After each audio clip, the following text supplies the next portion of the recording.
nandito ako sa Bispo Santa Cruz, papuntang Binondo. Yun, maraming salamat kay LC Yahoo. Thank you sir.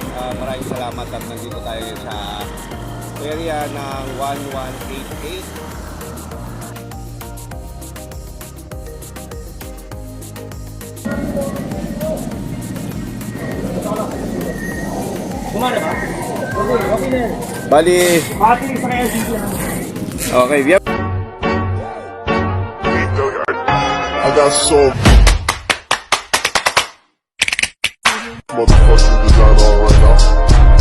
Bring it down, bring it down, make it clap. I got 3 whole thoughts to the block. Wow. Kay Jun. Yun. Yun. Ito na yung ano. Ayos, sorry po. Opo. Ano po yung papagawa? Fuji Densu? Freezer. Hindi TV. Hindi, iba rin yun. Okay, iba. Sumasabay lang sa aircon. Oo. Pero kailan pa to? Kailan pa? 2 weeks na. 2 weeks.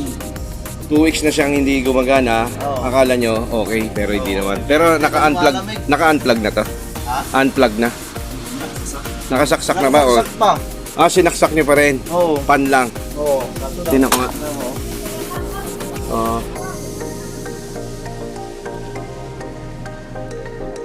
Okay. Sige. Ganyan lang siya. Hindi siya totally ano. Totally na nilalamig talaga. Wala. Okay. Pero sa iba, okay. Nilalamig yan. Ano?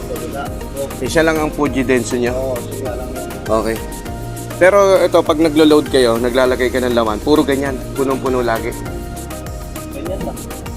Nung dati, okay siya kahit ganyan na laman. Kahit ano yan. Okay. Nag-i-hero pa nga yan, yung mga ingkan dyan. Oo. Dati ha. Oo. Ngayon hindi na. Sige. Check up natin.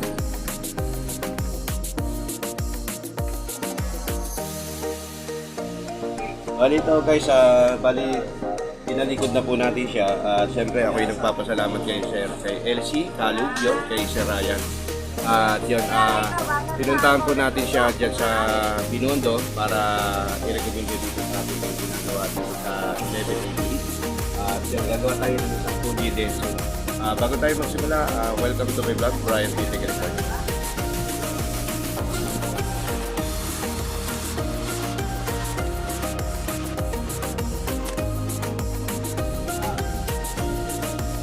Titingnan natin, medyo parang may langis-langis na. Ibig sabihin na parang possible na pwedeng tumagas na yung langis nito. O yan. Yung ano siya. Meron po kayong joy doon o kaya focus joy na may tapon. Meron kami yung ano, yung lagyan natin sabon. Saka steel wool, ay ano? Orange potassium ba yan? Bali mo na una, siyempre, checkin natin yung kanyang capacitor kasi totally lumalamig naman siya. Isang linggong ino-observe nila is totally para lang siyang nagmo-moist pero naglalamig pa rin kasi chiller nga po ito, hindi naman talaga totally para mag-yelo.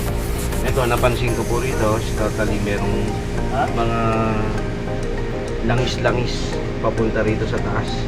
Kaya hindi natin masabi kung doon po ba may butas sa loob, sa evaporator. O dito lang. Kaya nilagyan ko po siya ng ng sabon, wala tayong makita ng leak. Total uminit naman yung ano niya, yung kanyang condenser. Okay? Ngayon, titigay ko yung kanyang capacitor.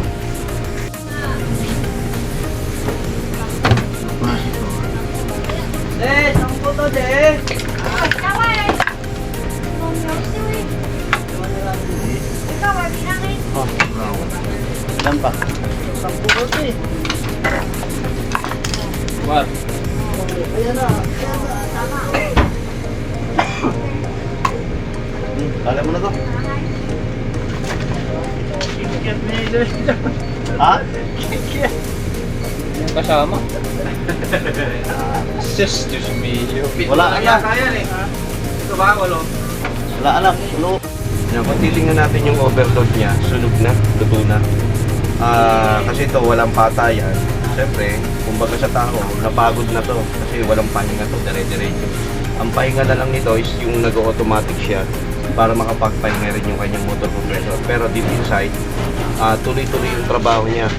Kaya nangyari dito is bumigay yung kanyang, titingnan na natin to kung nagbago yung kanyang resistance.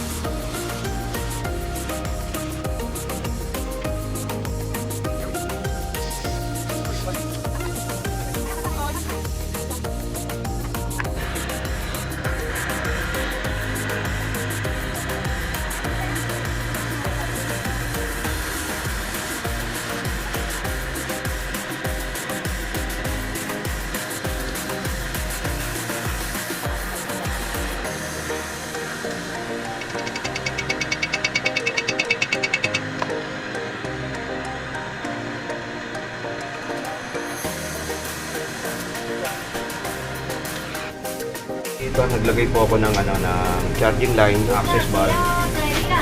Bali magre-reprocess tayo. Bali magkakarga ako nito 1, 3, 4, 8. Okay? Kakabit pa rin natin to pero hindi natin alam kung paano tatagal pero magpapalitan natin.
Bali, nagkakarga na po tayo. Yan, medyo mababa pa.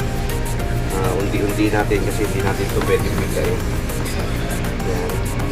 Karga tayo ulit. Okay. Siguro mga 7 or 8. A few moments later.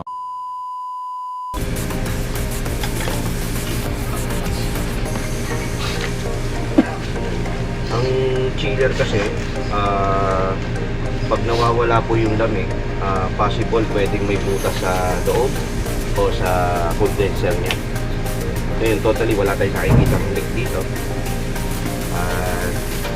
Yan, chinik natin yung overload relay niya at yung capacitor niya. Totally good naman yung capacitor. Yung kanyang overload, medyo katagalan ay naluto pero totally buo pa siya.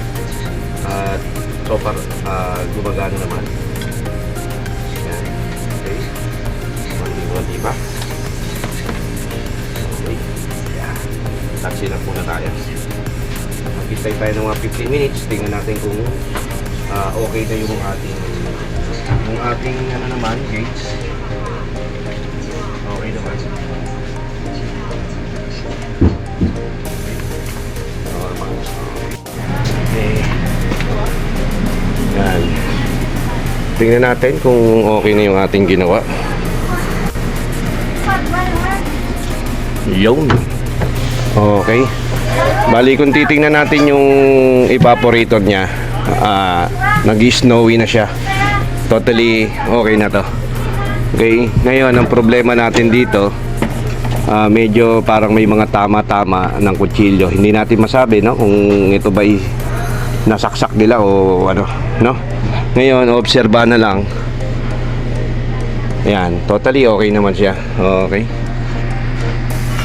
Ito yung kanyang rate, ano yung rating current niya. Yan, yung amperes niya is 1.2 amperes. Okay.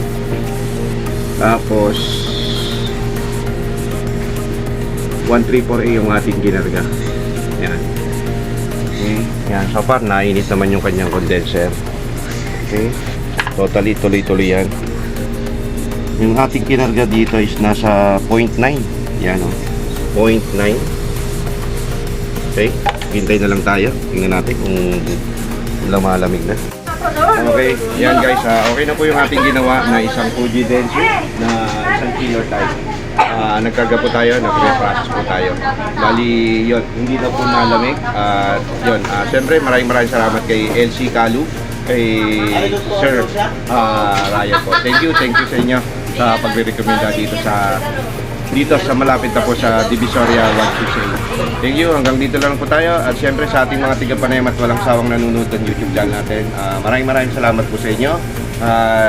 Please subscribe my YouTube channel, Brian B. Tegretan po. Bye-bye po. Hanggang dito na po.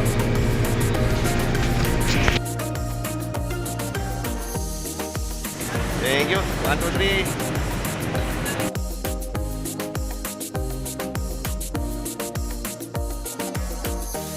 Ayan po si Sir LC Haku, si Sir Ryan. Maraming salamat po sa inyo talaga. Ayan po, God bless po talaga. Yan po yung tumutulong sa atin dito na ngayon nasa Binondo siya. At meron po siyang pwesto doon po sa Quiapo, parang Sa Palma Street, Palma Street. Doon yung Yun po. mga pinakamura. Lahat po, kung magpapagawa po kayo ng cellphone o either ng mga kung anong klase mga accessories, anong klase sira, dito lang po. Yan po kay LC. Baka lang po yung pwesto dito. Radyo sa 1188. Sa 1188 po. Dito lang naman ako. Yan. Titingnan nyo po, yun yung 999-168. Dito lang po yan, sa area nito. Dito. Yan, kay Sir. Okay, thank you. Maraming salamat at God bless you po. Hanggang dito lang po sa pagtulong niya at maraming salamat. Ryan dito, Jason po.